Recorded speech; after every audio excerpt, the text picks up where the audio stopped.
안녕하세요. 오늘 우리가 함께 이야기 나눠볼 작품은 바로 영화 시나리오 김씨 표류기입니다. 이 이야기는 참 흥미로운 질문에서 시작하는데요. 바로 수백만 명이 사는 이 거대한 도시 서울, 그 한복판에서 완벽하게 혼자가 되는 게 과연 가능할까 하는 거죠. 여기 각자의 섬에 표류하게 된 두 명의 김씨가 있어요.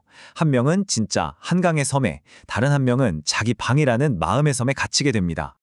자, 그럼 이 작품을 본격적으로 한번 파헤쳐 볼까요?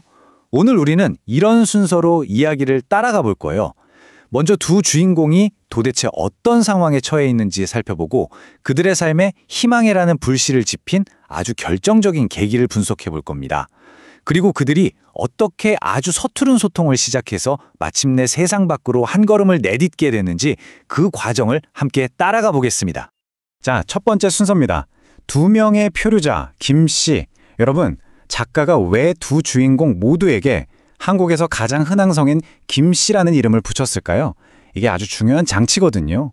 이건 이들의 이야기가 어떤 특별한 사람의 얘기가 아니라 바로 이 거대한 도시 속에서 어쩌면 이름 없이 살아가는 우리 모두의 이야기가 될 수 있다는 걸 처음부터 딱 보여주는 거죠. 두 사람의 상황을 한번 비교해 볼까요? 정말 정반대죠. 남자 김씨는 한강 밤섬이라는 물리적인 공간에 갇혔어요. 반면에 여자 김씨는 자기 방이라는 사회적인 공간에 스스로를 가뒀습니다. 고립의 형태도 달라요. 한 명은 어쩔 수 없이 물리적으로 고립된 거고 다른 한 명은 자발적으로 사회적인 고립을 택한 거죠. 하지만 결국엔 뭐예요? 두 사람 모두 세상과 완전히 단절된 채 이 거대한 도시 속에 외로운 섬이 되었다는 공통점을 갖고 있는 겁니다. 우리가 이 작품의 제목인 표류라는 단어의 의미를 잘 생각해 봐야 해요. 이게 단순히 남자가 강물에 떠내려갔다는 그런 물리적인 상황만 말하는 게 아니에요. 더 중요한 건 바로 상징적인 의미죠. 삶의 방향을 잃고 도대체 어디로 가야 할지 몰라서 방황하는 우리 현대인의 내면, 바로 그 막막한 상태를 표류라고 표현한 겁니다. 두 주인공 모두 각자의 삶에서 표류하고 있었던 거죠. 자, 그럼 이제 두 번째 핵심 주제로 넘어가 보겠습니다. 모든 걸 포기했던 두 사람의 삶에 어떻게 다시 희망이라는 게 싹트게 될까요? 정말 놀랍게도 그 시작은요, 우리에게 너무나 익숙한 음식, 바로 짜장면 한 그릇이었습니다. 이 평범한 짜장면이 어떻게 절망을 희망으로 바꾸는 기적을 만들어내는지 한번 같이 보시죠. 남자 김씨에게 짜장면이 어떤 의미였는지 한번 보세요. 이건 단순히 배를 채우는 음식이 아니에요. 절대 아니죠. 버려진 짜장면 스프를 발견한 그 순간 그의 생존은 목표를 갖게 된 겁니다. 그냥 살아남는 게 아니라 내 손으로 기필코 짜장면을 만들어 먹겠다는 구체적인 소망이 생긴 거죠. 이건 곧 내가 살아있다는 증거이자 그 절망 속에서 스스로 만들어낸 최초의 희망이었습니다. 그렇다면 여자 김씨에게 짜장면은 어떤 의미였을까요? 자기 방이라는 안전한 껍질 속에서 렌즈를 통해서만 세상을 훔쳐보던 그녀에게 남자의 저 필사적인 몸부림은 처음으로 타인에 대한 관심을 불러일으킵니다. 그리고 그를 위해 짜장면을 주문하는 행동은 비록 서툴지만 세상과 단절했던 그녀가 처음으로 시도한 소풍의 몸짓이었던 거죠.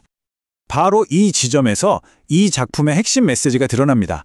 남자는 배달된 짜장면을 거절하면서 이런 말을 전하죠. 자기한테 짜장면은 희망이래요. 여러분, 한번 생각해 보세요. 그가 진짜 원했던 건 짜장면이라는 결과물이 아니었던 거예요. 스스로 무언가를 일궈내고 있다는 그 과정, 즉 희망을 먹고 싶었던 거죠. 완성된 음식이 아니라 희망을 지키고 싶었던 겁니다. 이 짜장면 사건은요, 두 사람의 관계에 정말 놀라운 변화를 가져옵니다. 세상에서 가장 느리고 어쩌면 가장 원시적인 방식으로 그들만의 소통을 시작하게 된 거죠. 물리적인 거리와 마음의 벽을 넘어서 진심을 전하려는 그들만의 서투른 몸짓이 시작됩니다. 두 사람의 소통 과정을 한번 보세요. 참 재밌죠? 여자가 와인병에 편지를 담아서 세상으로 던지는 걸로 시작됩니다. 그랬더니 남자는 모래사장에 온몸으로 글씨를 써서 답장을 하죠. 여자의 서툰 배려였던 짜장면 배달은 남자가 거절하면서 오히려 희망의 진짜 의미를 공유하는 계기가 되고요.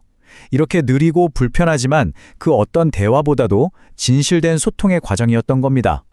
자, 이제 이 서투른 소통이 어떤 결과를 낳는지 이야기의 가장 감동적인 절정으로 가보겠습니다. 바로 공감을 통해서 서로의 벽이 무너지는 바로 그 순간입니다. 몇 달 동안의 노력 끝에 남자는 직접 키운 옥수수로 면을 만들어서 드디어 짜장면을 완성합니다. 그리고 그 짜장면을 한 입 먹으면서 눈물을 흘리죠. 이의 눈물은 단순히 음식이 맛있어서 흘리는 눈물이 아니에요. 죽음을 생각했던 자기 자신이 스스로의 힘으로 희망을 이뤄냈다는 그 감격, 그리고 살아있음을 느끼는 뜨거운 눈물이었습니다. 그리고 그 모든 과정을 카메라 렌즈로 지켜보던 여자. 평생 타인과의 관계를 피해왔던 그녀가 마지막에 이렇게 말합니다. 축하해요.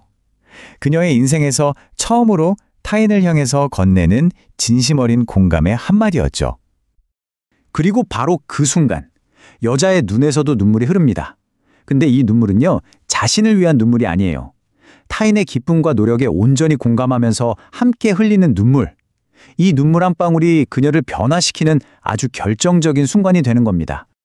타인의 감정에 공감하는 이 경험은 그녀의 세상을 완전히 뒤바꿔 놓습니다.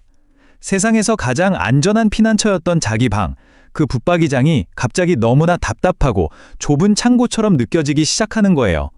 안전하다고 믿었던 고립의 벽이 사실은 자신을 가두는 감옥이었다는 걸 깨닫는 순간 그녀는 마침내 그 문을 열고 나아갈 용기를 얻게 됩니다. 자, 지금까지 작품의 내용을 쭉 분석해 봤습니다. 그렇다면 이 이야기는 21세기를 살아가는 우리에게 어떤 질문을 던지고 있을까요? 이제부터는 우리 자신에게 한번 질문을 던져볼 시간입니다. 남자 김 씨에게는 짜장면이 희망이었습니다. 그렇다면 오늘을 살아가는 나에게 이 짜장면처럼 사소하지만 정말 소중한 희망은 과연 무엇일까요? 이 작품은 수많은 관계 속에서도 외로움을 느끼는 현대 사회에서 진짜 소통이란 과연 무엇인지 우리에게 질문을 던집니다. 우리는 과연 어떻게 서로의 벽을 허물고 진심으로 연결될 수 있을까요? 그리고 마지막 질문입니다. 우리 각자에게는 자신만의 밤섬과 방안이 있을 겁니다. 여러분을 가두고 있는 그 섬은 어떤 모습인가요? 그리고 그곳에서 나오기 위해 내디뎌야 할 그 첫 한 걸음은 무엇일지 한번 깊이 생각해보는 시간을 가지면 좋겠습니다. 오늘 수업은 여기서 마치겠습니다.